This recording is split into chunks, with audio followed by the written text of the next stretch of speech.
നെയ്യാർ ഡാമിലെ അമ്മച്ചിയുടെ മത്തിയും ചോറും ഒക്കെ കഴിച്ചുകൊണ്ട് നെയ്യാർ ഡാം കാണാമെന്ന് വിചാരിച്ചു. തിരുവനന്തപുരം ജില്ലയിലാണ് ജനിച്ചതെങ്കിലും ഇത്രയും കാലം ഈ നെയ്യാർ ഡാം കണ്ടിട്ടില്ല.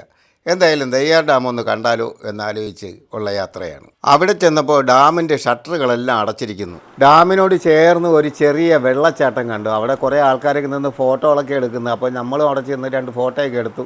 പണ്ട് ഞാൻ 5-ലും 6-ലും ഒക്കെ പഠിക്കുന്ന സമയത്ത് സ്കൂളിൽ നിന്ന് ടൂർ കൊണ്ടുപോകും. അന്ന് 5 രൂപയെങ്ങാണ്ടാണ് ഫീസ്.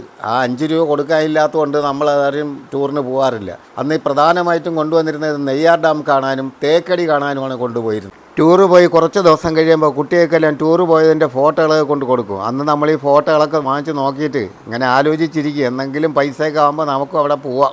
ഭാര്യയെ കൂടെ കൊണ്ടുപോകാന്ന് പറഞ്ഞപ്പോൾ അവൾക്ക് കാല് വയ്യാന്ന് പറഞ്ഞു. പിന്നെ അവളെ ഒഴിവാക്കി ഞാനും എൻ്റെ മരുമോനും കൂടെ ഇങ്ങനെ യാത്രയായി. അന്ന് അപ്പന് 5 രൂപ തരാനുള്ള സാമ്പത്തികമൊന്നും ഇല്ലായിരുന്നു. 5-6 മക്കളുണ്ട്. അതിനെയൊക്കെ തീറ്റി പോറ്റുമോ, നമ്മളെ ടൂറിന് വിടുമോ?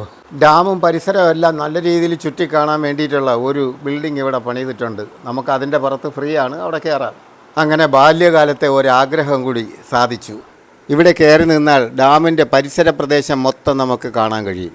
പ്രകൃതി രമണീയമായ സുന്ദരമായ കാഴ്ചകൾ. തിരുവനന്തപുരത്തും പരിസര പ്രദേശത്തും ഉള്ളവർക്ക് കുട്ടികളുമായി വന്ന് ഒരു ദിവസത്തെ അവധി ആഘോഷിക്കാൻ പറ്റിയ ഒരു സ്ഥലമാണ് തിരുവനന്തപുരം നെയ്യാർ ഡാം എന്ന് പറയുന്ന സ്ഥലം.